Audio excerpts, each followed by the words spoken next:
नमस्कार विद्यार्थी मित्रांनो, ऑनलाईन लेक्चर्समध्ये 12वीच्या सर्व विद्यार्थ्यांचं स्वागत आहे. आपण लॉकडाऊनच्या पिरियडमध्ये किंवा लॉकडाऊनच्या अगोदर जो टॉपिक चालू केलेला होता पेअर ऑफ स्ट्रेट लाईन, त्या टॉपिकच्या रिलेटेड काही लेक्चर्स आपण मेन्शन केलेले होते. त्याचबरोबर बाकीचा जो काही पार्ट होता तो ऑलरेडी काही पार्ट हा लॉकडाऊनच्या अगोदर झालेला होता, काही पार्ट हा लॉकडाऊनच्या नंतर आपण ऑनलाईनच्या स्वरूपात यूज करतो आहे किंवा स्टडी करतो आहे. पहा, ओके.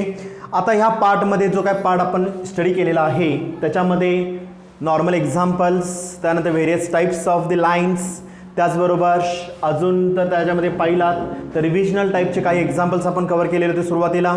ओके, याचा अर्थ जो मध्ये 11th स्टँडर्डच्या मध्ये जो काही गॅप पडलेला होता तो सुद्धा आपण सुरुवातीच्या लॉकडाऊन नंतर ऑनलाईन लेक्चर्समध्ये कवर करून घेतलेला होता. पहा, ओके. त्याच्यानंतर आपण one by one various types of the lines, त्याच्यावरचे एक्झाम्पल्स, त्यानंतर पेअर ऑफ स्ट्रेट लाईन, त्यालाच आपण homogeneous equation of second degree in x and Y, त्यालाच अजून एक दुसरं नाव आपण रेफर केलेलं होतं combined equation of the line, आणि अजून एक नावाने त्याला ओळखतो आपण joint equation of the line. ह्या नावाने आपण इथं त्याला स्टडी करत होतो. पहा, ओके. व्हेरियस टाईप्स आपण स्टडी केलेले आहेत. अँगल बिटवीन द लाईन्स आपण स्टडी केलेला आहे. ओके. आता राहिलेला पार्ट जो काय अप्लाय होईल तो म्हणजे कुठला असणार? आता इथं second last part, pair of straight line does not passing through the origin. Line does not passing through the origin आपला येईल. पहा, ओके.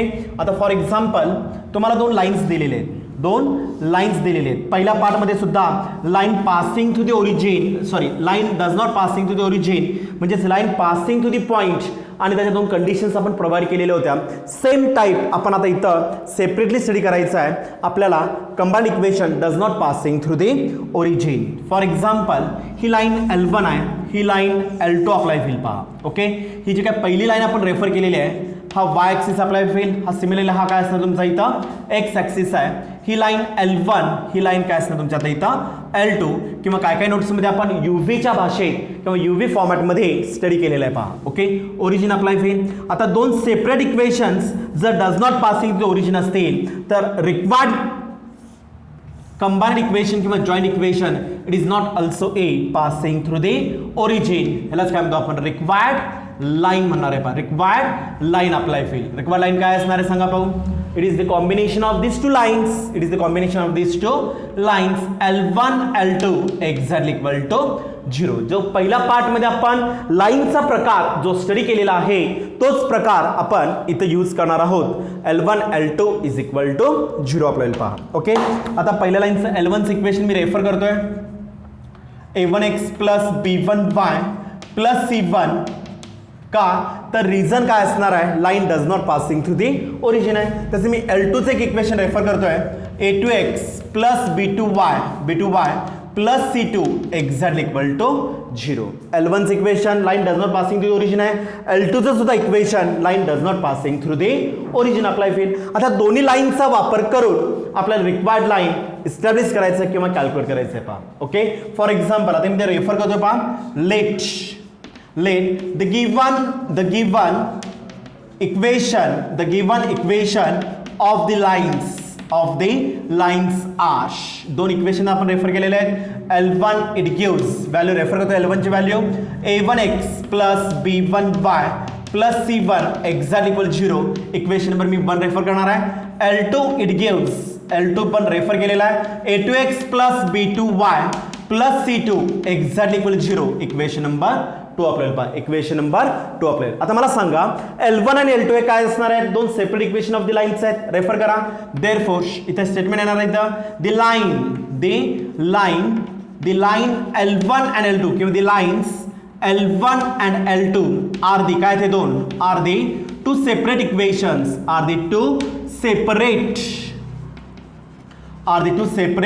इक्वेशन्स ऑफ द कशाचे असणार इथं? रिक्वायर्ड लाईनचे अप्लाय होते. रिक्वायर्ड लाईनचे दोन सेपरेट इक्वेशन्स अप्लाय होतील. ओके.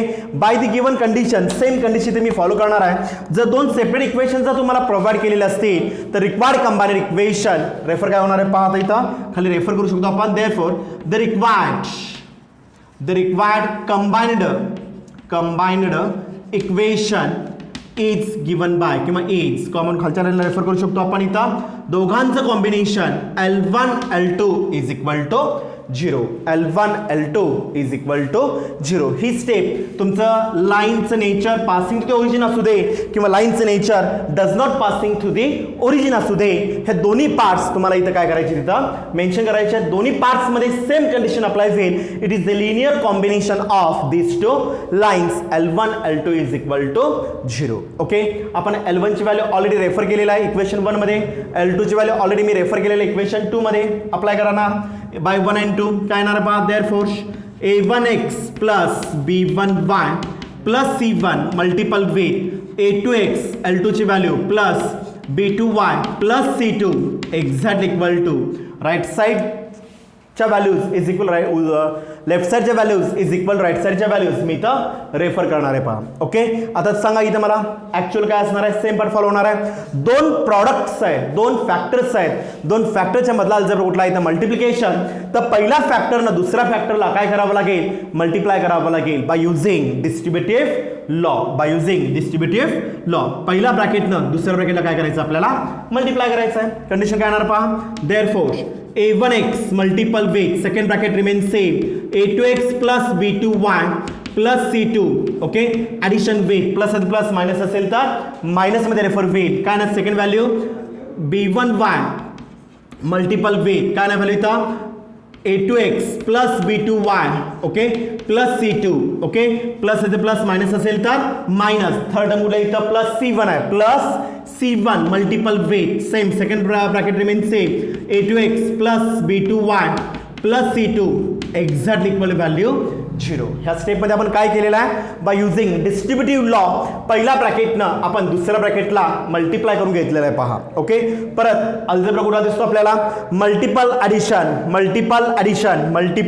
ॲडिशन दोन अल्जेब्रा जर एकत्र येत असतील कुठले मल्टिपल ॲडिशन और मल्टिपल सबट्रॅक्शन तर आपण यूज काय करतो अगेन डिस्ट्रीब्युटिव्ह लॉ ओके परत मला आतल्या साईडला मल्टिप्लाय करून घ्यायचं आहे विथ साइन कन्व्हेन्शन काय करणार आहे पहा therefore a1x multiple with a2x value काय अप्लाय होईल a1 a2 x into x value x square मध्ये रेफर होईल okay plus second value a1x multiple b2y a1 b2 x multiple y value xy मध्ये refer होईल पहा okay third term plus again plus okay a1x multiple c2 काय ना value a1 c2 multiple with value x मधील पहा multiple value x मध्ये apply होईल okay पहिली टर्म कंप्लीट झालेली आहे plus second term b1y multiple with a2x value a2 b1 multiple is also a community y x into y into x value काय apply होईल xy मध्ये refer होईल पहा okay plus again plus b1y multiple with b2y value b1 b2 y into y value y square मध्ये apply होईल पहा y into y value y square okay again plus again काय असणार इथं प्लस मध्ये रेफर होईल b1y multiple with c2 value काय apply होईल b1 c2 multiple with y मध्ये रेफर होईल b1 c2 multiple with y okay जसं मी सेकंड फॅक्टरला अप्लाय केलेला आहे तसं सेम अल्जेब्रा मला थर्ड फॅक्टरसाठी अप्लाय करायचा आहे c1 प्लस अगेन काय अप्लाय होईल प्लस ओके c1 a2x काय ना व्हॅल्यू इथं मग a2 c1 multiple with x आपल्याला a2 c1 multiple with x मध्ये अप्लाय होईल अगेन प्लस अगेन काय असणार इथं प्लस मध्ये येणार आहे c1 मल्टिपल विथ b2y काय ना व्हॅल्यू इथं b2 c1 multiple with y मध्ये आलो b2 c1 multiple with y आणि last term plus again plus मध्ये अप्लाय होईल c1 multiple with c2 exact equal value 0 remains same exact value 0 remains same okay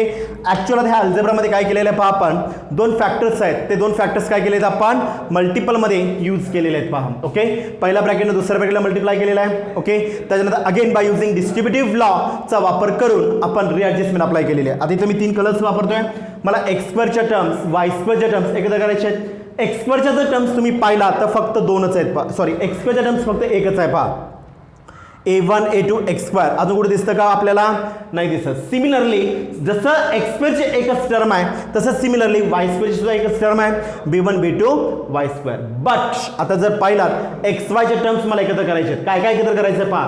ज्या टर्म्समध्ये equal terms असते त्या सगळ्या टर्म्स मला एकत्र करायच्या आहेत. व्हेरिएबल कुठला असणार आहे ह्या पूर्ण एक्झाम्पलमध्ये a1 b1 c1 a2 b2 c2 are the non zero real constants आणि फक्त दोनच व्हेरिएबल्स मी यूज केलेले आहेत.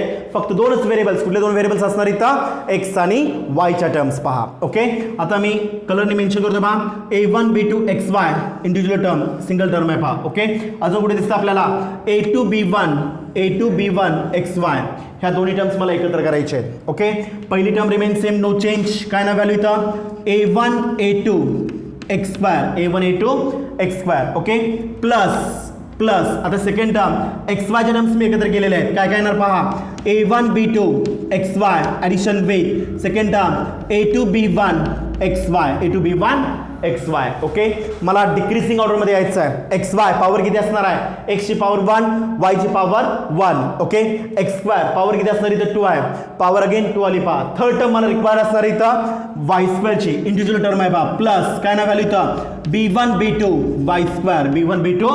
y square. ओके आता हा झाला क्वाड्रॅटिक इक्वेशनचा पार्ट पॉवर 2 असणारा. ओके आता मला पुढची टर्म रेफर करायची आहे ओनली x ची टर्म. कलर चेंज करतोय पहा a1 c2 x अप्लाय होईल. अजून x कुठे दिसतो आपल्याला a2 c1 multiple with x आहे पहा. ओके त्या सगळ्या टर्म्स एकत्र करा प्लस पुढची टर्म काय येणार पहा इथं a1 c2 x addition with a2 c1 multiple with x apply होईल. जसं आता मी x एकत्र केलेला आहे तसं मला थर्ड टर्म रिकॅल्क्युलेट करायची किंवा अप्लाय करायची आहे. कुठली टर्म y ची टर्म घ्यायची आहे पहा आपल्याला. ओके कुठे दिसतं पहा y ची टर्म पहिली term b1 c2 colour change केलेला आहे पहा b1 c2 किंवा डबल लाईन्स अप्लाय करतोय पहा. Okay b1 c2 y again b2 c1 y terms एकत्र करा. काय काय येणार पहा प्लस पुढची टर्म काय येणार इथं अगेन प्लस b1 पहिली टर्म कुठली आहे b1 c2 y. Okay addition with second term b2 c1 multiple with y मध्ये अप्लाय होईल. आणि लास्ट टर्म कुठल्या असणार इथं real constant term plus c1 c2 exactly equal to 0. Okay arrange करून घ्या. लक्ष द्या आता व्यवस्थित. टर्म्स फक्त मी अरेंज केलेले आहेत. ग्रुपिंग अप्लाय करा. पहिली term x square remain same no change therefore a1 a2 multiple with x square remains same plus आता ह्या दोन्ही ग्रुप्समधून xy मधून काय कॉमन निघेल xy कॉमन निघेल. शिल्लक काय राहणार पहिल्या ब्रॅकेटमध्ये ब्रॅकेटचा वापर करतोय पहा a1 b2 addition with a2 b1 multiple with xy मध्ये अप्लाय होईल. ओके पुढचा group plus y square remain same no change plus b1 b2 y square remain same no change. Okay plus आता पुढची टर्म x मध्ये सुद्धा a2 c1 x या दोघांचं common काय निघेल x कॉमन निघेल. काय नाही मग inside the bracket a1 c2 addition with a2 c1 multiple with x आपल्याला पहा प्लस सेम पार्ट काय नाही ते value b1 c2 y plus b2 c1 y दोघातून y common निघेल. काय ना मग व्हॅल्यू इथं b1 c2 addition with b2 c1 multiple with y मध्ये आपल्याला लास्ट टर्म इंडिव्हिज्युअल टर्म आहे c1 c2 exactly equal to 0 apply होईल पहा. ओके आता आपण ह्या स्टेपला ऍक्च्युअल काय केलेलं इथं ग्रुपिंग अप्लाय करून ज्या इक्वल टर्म्स असतील त्या सगळ्या टर्म्स मी इथं इस्टॅब्लिश केलेले आहेत किंवा रिअरेंज केलेले आहेत. ओके जसं पहिल्या प्रूफमध्ये कंबाईन इक्वेशन त्यालाच आपण जॉईंट इक्वेशन त्यालाच आपण homogeneous equation of second degree in x आणि वाय मध्ये रेफर केलेलं होतं. तोच पार्ट इथं मी मेन्शन करणार आहे. तेच सबस्टिट्यूशन आपण जसं दोन टर्म्स बद्दल आपण a1 a2 बद्दल a रेफर केलेलं होतं b1 b2 बद्दल y रेफर केलेलं होतं तसंच जो मिडवे जो काय अप्लाय होईल a1 b2 plus b2 b1 त्याच्याबद्दल आपण दुहेरी टर्म ट्वाइस h जसं रेफर केलेलं होता तसंच आपल्याला आता इथं 6 टर्मचा वापर करायचा पहा. ओके सबस्टिट्यूट करायचं आपल्याला पुट सगळ्यात महत्त्वाची स्टेप आपल्याला पहा सगळ्यात महत्त्वाची स्टेप आहे पुट. पहिली व्हॅल्यू A1 A2 बद्दल मी स्मॉल a रेफर करणार आहे, B1 B2 बद्दल आपण स्मॉल b रेफर करणार आहात, तसंच C1 C2 बद्दल आपण स्मॉल c रेफर करणार आहे. C1 C2 बद्दल आपण काय करायचं, आपण स्मॉल c रेफर करायचं आहे. ओके, आणि ब्रॅकेटच्या व्हॅल्यूज मी रेफर करणार आहे. देअरफॉर पुढची value A1 B2 plus A2 B1 exact equal to पहिला ब्रॅकेट पहिल्या टर्मसाठी h, दुसऱ्या टर्मसाठी h plus h value twice h मध्ये अप्लाय होईल. जसं मी ट्वाइस h रेफर केलेला आहे तसं x चा कोइफिशियंट आणि y चा कोइफिशियंट सुद्धा मला रेफर करावा लागेल. A1 C2 addition with second term A2 C1 exact equal to पहिल्या टर्मसाठी j, दुसऱ्या टर्मसाठी j, काय नाही ते व्हॅल्यू ट्वाइस g मध्ये आपल्याला पहा, सॉरी ट्वाइस f मध्ये अप्लाय होईल, ट्वाइस f मध्ये अप्लाय होईल. ओके, आणि last term B1 C2 addition with B2 C1 ह्याच्याबद्दल काय करायचं आपल्याला ट्वाइस g रेफर करायचं बा, ट्वाइस g इक्वेशन मध्ये मेन्शन करा.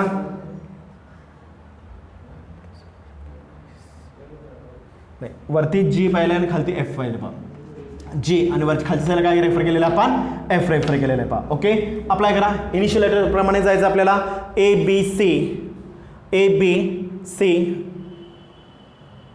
H F आणि G. ओके, काय करणार पाहता मग व्हॅल्यू सबस्टिट्यूट केल्यानंतर ax² प्लस ह्या ब्रॅकेटची व्हॅल्यू ट्वाइस h आहे. Okay, xy okay plus B1 B2 बद्दल आपण b रेफर केलेला आहे, by² प्लस ह्या ब्रॅकेटची value C1 C2 addition with A2 C1 twice gx मध्ये रेफर होईल plus B1 C2 plus B2 C1 त्याच्याबरोबर ट्वाइस f रेफर केलेला आहे, twice f multiple with y आणि शेवटची टर्म C1 C2 मध्ये आपण c रेफर केलेला आहे exactly equal to 0. This is the required combined equation of the line. त्यालाच आपण काय म्हणतो, आपण general equation of the line आपल्याला पहा. ओके, ह्या इक्वेशनला आपण होमोजिनियस म्हणू शकत नाही. का म्हणू शकत नाही तर पहिल्या 3 टर्मची पॉवर एक्झॅक्टली इक्वल टू 2 आहे, पण पुढच्या 3 टर्म जर तुम्ही पाहिलात तर इथं x आहे, पॉवर 1 अप्लाय होईल. पहिल्या टर्मची पॉवर 2, दुसऱ्या टर्मची पॉवर 2, तिसऱ्या टर्मची पॉवर 2. ओके, इथं ओनली x आहे. एक्झाम्पल मध्ये a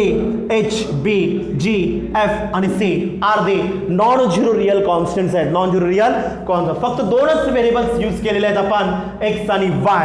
इथं x आहे ह्याचा पॉवर किती अप्लाय होईल 1, इथं y पॉवर किती अप्लाय होईल 1. लास्ट टर्म जी काय अप्लाय होईल c, त्याच्यामध्ये कुठलंही व्हेरिएबल नाही आहे पहा. ओके, त्याबद्दल एखादं कुठलंही व्हेरिएबल नसेल तर इंडेक्स किती अप्लाय होईल 0, म्हणजे पॉवर किती असणार इथं 0. ओके, ह्या तिघांमध्ये रिलेशन आहे, परंतु इथे जर पाहिलं तर काय दिसतं आपल्याला इज नॉट इक्वल टू आहे पहा. ह्याचा earth it is not a homogeneous equation of second degree in x and Y, ह्याला म्हणू शकत नाही. त्यामुळे ह्याला नाव काय दिलेलं आपण general equation of the pair of straight line apply होईल. ह्या इक्वेशन मध्ये a b c g f आणि एच हे जे काय असणार आहेत हे नॉन झिरो रिअल कॉन्स्टंट्स आहेत, नॉन झिरो रिअल कॉन्स्टंट्स आहेत पहा. ओके, स्टँडर्ड प्रूफ अप्लाय होईल. आपण आता हे दिलेलं इक्वेशन, आता हे दिलेलं जे काही इक्वेशन असेल हे जर मला pair of straight lines equation जर दाखवायचं असेल, पेअर ऑफ स्ट्रेट लाईन्सचं जर इक्वेशन दाखवायचं असेल तर आपल्याला इथं 2 कंडिशनचा वापर करावा लागेल पहा. ओके, जसं आता हे दिलेलं इक्वेशन असणार आहे general equation of the line x² plus twice gx twice hxy plus by² plus twice gx plus twice fy plus c is equal to 0. हे जर कंबाइन्ड इक्वेशन जर आपल्याला pair of straight lines equation दाखवायचं असेल तर आपल्याला delta is equal to value refer काय करायची आपल्याला एक्झॅक्टली इक्वल टू 0 मध्ये रेफर करायचे आहे. Delta exactly equal to 0. आता हे डेल्टा म्हणजे काय असणार आहे तर 2 पार्ट्स मध्ये तुम्ही रेफर करू शकता किंवा अप्लाय करू शकता. एक बेसिक स्टँडर्ड फॉर्म्युला आणि दुसरा बाय युजिंग द डिटर्मिनंट येणार आहे पहा. ओके, आता काय येणार आहे पहा इथं डेल्टा इज इक्वल टू 0. ह्या डेल्टाच्या ऐवजी आपण इथं रेफर करू शकतो डेल्टा इज इक्वल टू काय असणार आहे इथं inside determinant of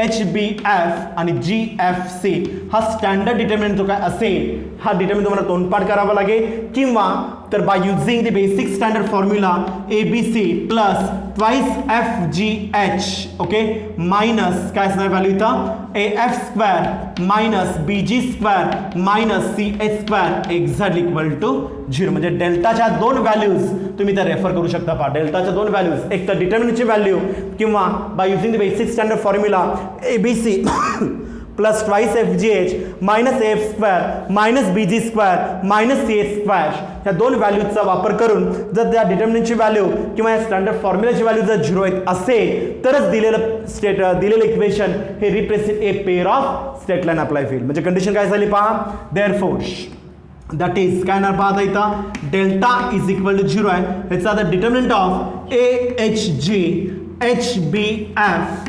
GFC exactly equal to value 0 or by using the basic standard formula ABC plus twice FGH minus AF square minus BG square minus CH square exactly equal to 0. Okay ह्या दोन basic standard फॉर्म्युलाचा वापर करून तुम्ही काय करू शकता इथं easily recalculate करू शकता पहा. ओके आता हा डिटर्मिनंट लक्षात कसं ठेवायचा आहे.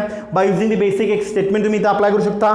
फक्त हे स्टेटमेंट अभ्यासापुरतं वापरायचं आहे. चेष्टा मस्करी कुठलीही त्याच्याबद्दल वापरायचे नाही आहे पहा. ओके जसं add sugar to coffee add sugar to coffee प्रत्येकाचं इनिशियल लेटर रिप्रेझेंट काय करणार आहे इथं ट्रिग्नॉमेट्रिक रेशोचे साइन कन्व्हेन्शन्स अप्लाय करणार आहेत पहा. ओके ॲड मधला A all sign conventions are positive in the first quadrant. Okay add sugar मधला S सेकंड क्वाड्रंटमध्ये sign positive all remaining ratios are negative. Okay तर थर्ड टू मधला T means काय apply होईल tan positive all remaining ratios are negative. Okay आणि coffee मधला C means काय आपल्याला इथं cos positive in the fourth quadrant.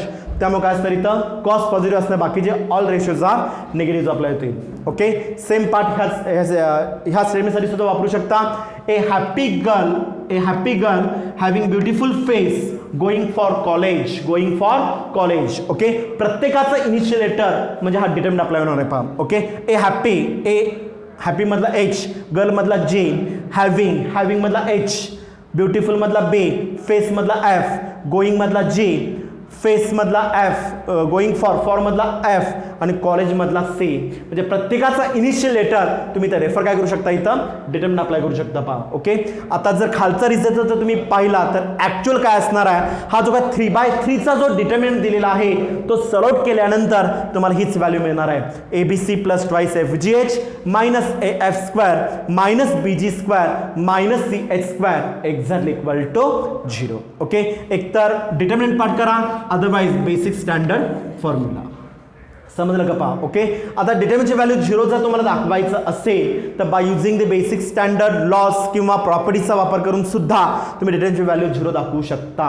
लक्षात घ्या. ओके डिटर्मिनंट ज्या काय स्टँडर्डच्या प्रॉपर्टीज आहेत 7 ते 7 ज्या काय प्रॉपर्टीज आहेत त्या प्रॉपर्टीजचा वापर करून तरी सुद्धा तुम्ही डिटर्मिनंटची व्हॅल्यू 0 दाखवू शकता. फक्त कंडिशन एकच मला डेल्टाची व्हॅल्यू 0 पाहिजे आहे. ओके एक लक्षात घ्या 10 स्टँडर्ड डेल्टाची व्हॅल्यू आपण वेगळी रेफर केली होती. डेल्टा कशासाठी रेफर केला होता आपण B square minus 4 times AC साठी रेफर केलेला होता. परंतु 12 स्टँडर्डला आपल्या डेल्टाची value by using the pair of straight line मध्ये एक तर डिटर्मिनंट किंवा by using the basic standard formula ह्याच्यामध्ये तुम्हाला इथं यूज करायचं आहे पहा. ओके जसं पहिल्या पॉईंटमध्ये होमोजिनियस इक्वेशनमध्ये ज्या दोन कंडिशन्स आपण स्टडी केलेल्या होत्या कुठल्या दोन कंडिशन्स होत्या पाहू कुठल्या दोन कंडिशन्स होत्या सांगा पाहू कुठल्या दोन कंडिशन्स होत्या आठवतं का पहा.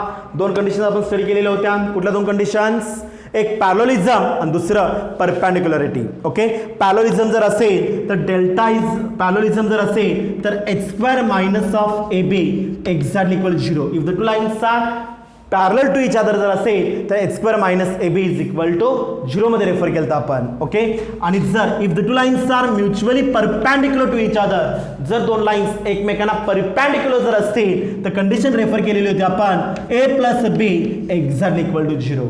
कळालं का पहा. ओके ह्या दोन सेम कंडिशन्स आपल्याला आत्ताच्या ह्या पॉईंटमध्ये सुद्धा रेफर करायचे आहेत पहा. ओके आता ह्याच्यामध्ये जो काय शेवटचा पॉईंट आपल्याला टॉपिकमधला find the unknown parts. Okay जसं मॅथमॅटिक्समध्ये मी पहिल्या लेक्चरला सुद्धा सांगितलेलं होतं मॅथमॅटिक्समध्ये जर एखादा अननोन व्हेरिएबल किंवा अननोन पार्ट जर कॅल्क्युलेट करायचा असेल तर विदाउट एनी कंडिशन कुठलाही अननोन पार्ट आपल्याला कॅल्क्युलेट करता येत नाही. ओके फॉर एक्झाम्पल क्वेश्चनमध्ये जर एक अननोन फॅक्टर जर असेल तर कंपल्सरी तुम्हाला एक कंडिशन प्रोव्हाइड करावी लागेल. ओके, 2 अननोन फॅक्टर जर असतील तर कंपल्सरी तुम्हाला 2 अननोन फॅक्टर्स किंवा 2 कंडिशन्स ह्या कंपल्सरी प्रोव्हाइड कराव्या लागतील.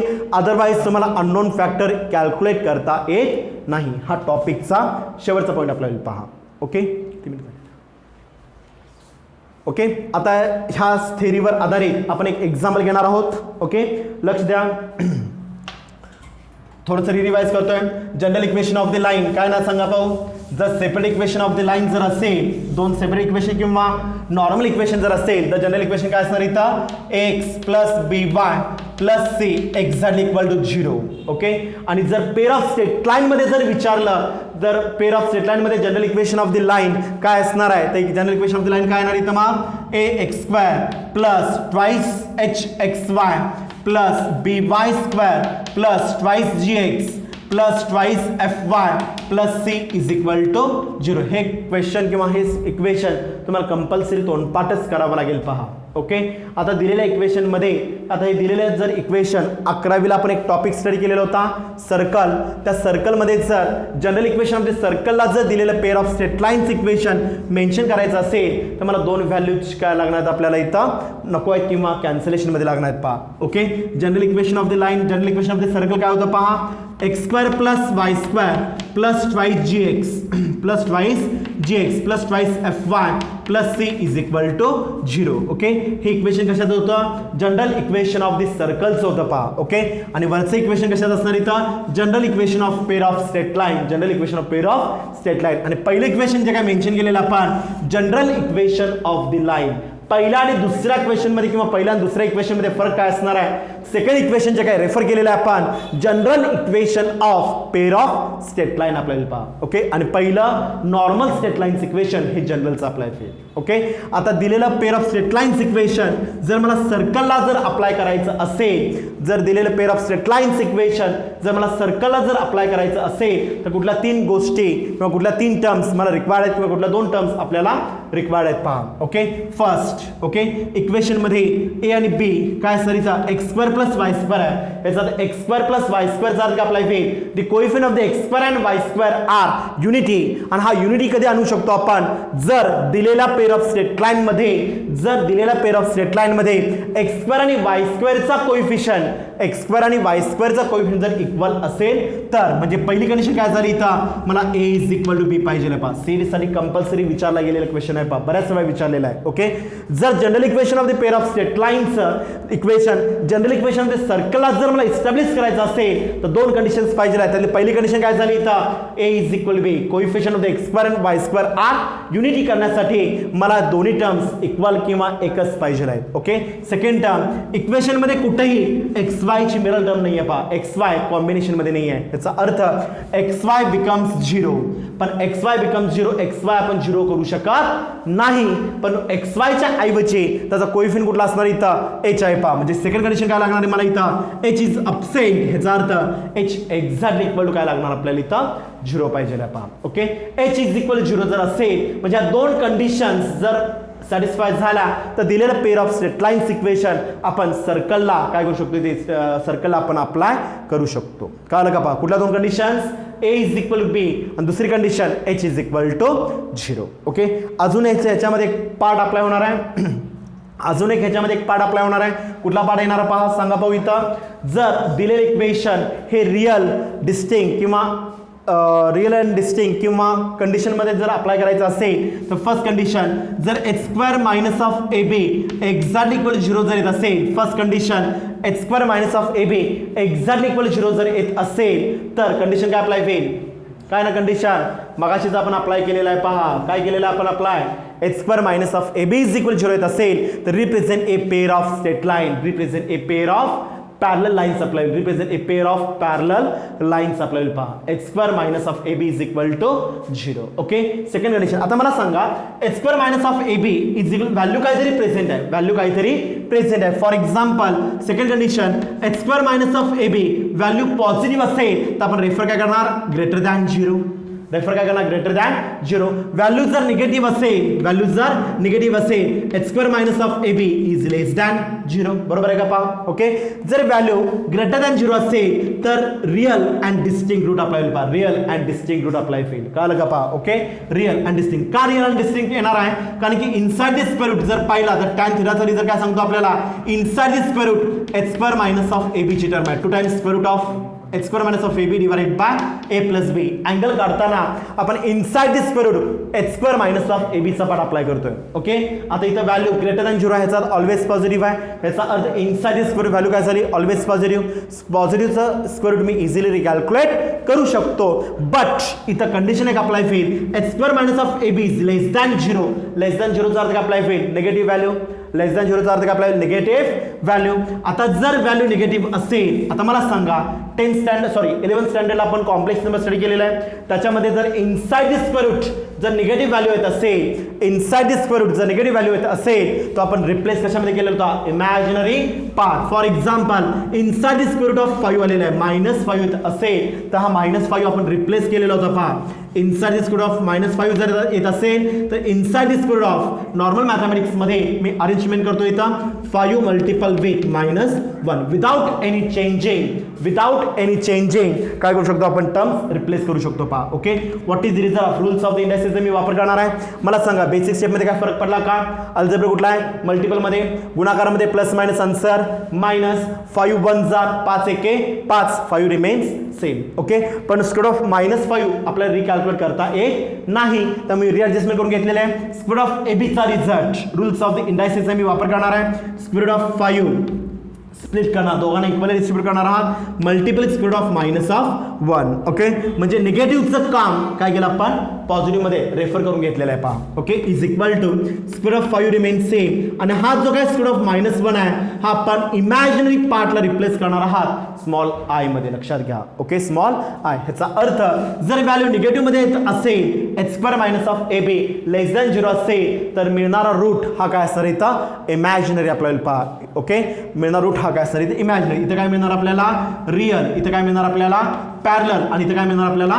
Imaginary I of Z. Imaginary and distinct आपल्याला. पहा, ओके, कंपल्सरी सीईटीला हे दोन क्वेश्चन्स कंपल्सरी बऱ्याच वेळा पडलेला आहे. हेन्स फॉर सीईटी रिझल्ट जर दिलेलं pair of straight lines equation आपल्या सर्कलच्या जनरल इक्वेशनला जर मेन्शन करायचं असेल तर दोन कंडिशन्स हवे आहेत आपल्याला. कुठल्या दोन conditions? a is equal to b पाहिजे आहे, a is equal to b, आणि दुसरी condition h is equal to 0 पाहिजे आहे. ओके, जर दिलेलं pair of straight lines equation त्याचे जे काही मिळणार रूट्स अप्लाय होतील, हे जर रूट्सची जर किमती किंवा कंडिशन जर अप्लाय करायची असतील तर 3 कंडिशन्स आहेत. कुठल्या 3 कंडिशन्स येणार? पहिली condition h square minus of ab is equal to 0. h square minus of ab is equal to 0. जर h square minus of ab ची व्हॅल्यू एक्झॅक्ट इक्वल टू 0 जर असेल तर this roots are parallel to each other. Okay, जर h square minus of ab ची value always present आहे, ती value जर पॉझिटिव्ह मध्ये असेल तर कंडिशन काय झाली? Greater than 0. जर h square minus of ab greater than 0 येत असेल तर मिळणारे रूट्स काय असणार? Real and distinct. ओके, आणि जर एखाद्या वेळेस h square minus of ab ची व्हॅल्यू निगेटिव्ह मध्ये जात असेल, h square minus of ab ची व्हॅल्यू ऑलवेज प्रेझेंट आहे पण ती कशामध्ये असणार? इथं निगेटिव्ह मध्ये जर जात असेल तर अशा वेळेस कुठल्याही निगेटिव्ह संख्येचं स्क्वेअर रूट इझिली रिकॅल्क्युलेट करता येत नाही. त्याचं कन्व्हर्जन आपल्याला कशामध्ये करून घ्यावं लागेल? इमॅजिनरी पार्टमध्ये कन्वर्ट टू पॉझिटिव्ह आणि square of -1 is replaced by I मध्ये इमॅजिनरी पार्टमध्ये रिप्लेस करून घ्यावं लागेल. पहा, त्यामुळे मिळणारा जो काही रूट अप्लाय होईल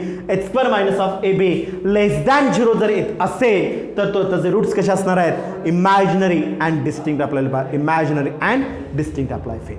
समजलं व्यवस्थित? ओके, हा सगळा पार्टचा जर विचार केला हा सगळा थ्योरेटिकल पार्ट आहे, शक्यतो एक्झामला विचारत नाहीत, परंतु हेन्स फॉर सीईटी रिझल्ट हे 2 पॉईंट्स मात्र बऱ्याच वेळा सीईटीला विचारलेले आहेत. ओके, 2 कंडिशन्स थोडंसं रिवाइज करतोय. पहा, 2 कंडिशन्स जर दिलेलं pair of straight lines equation मला represent a pair of straight line जर दाखवायचं असेल तर मला एकच कंडिशन रेफर करावी लागेल. कुठली value? Delta is equal to 0. आणि what is the value of delta? डेल्टाची व्हॅल्यू काय असणार आहे, एक तर डिटर्मिनची व्हॅल्यू एक्झॅक्टली इक्वल टू 0 असणार आहे. Otherwise by using the basic standard formula ABC plus twice FGH minus AF square minus BG square minus CH square is equal to 0. एक तर हा फॉर्म्युला पाठ करा, अदरवाइज हा डिटर्मिनंट तुम्हाला तोंडपाठ करावं लागेल. ओके, डिटर्मिनंटमध्ये काय असणार आहे, जर व्यवस्थित पाहिलं तर काय दिसतं आपल्याला, सिमेट्रिक मॅट्रिक्स दिसतोय पहा, डायगोनलच्या वरचा बार डायगोनलच्या खालचा बार HGF इक्वल आहे पहा. ओके, AHG HBF GFC एक स्टेटमेंट अप्लाय होईल. A happy girl having beautiful face going for college. प्रत्येक लेटरचं इनिशियल लेटर म्हणजे हा डिटर्मिनंट अप्लाय होणार आहे पहा. समजलं व्यवस्थित. इन्क्लुडिंग दिस लेक्चर आपण काय जे एक्झाम्पल्स आहेत ते आपण नेक्स्ट लेक्चरला स्टडी करूया. ओके, धन्यवाद.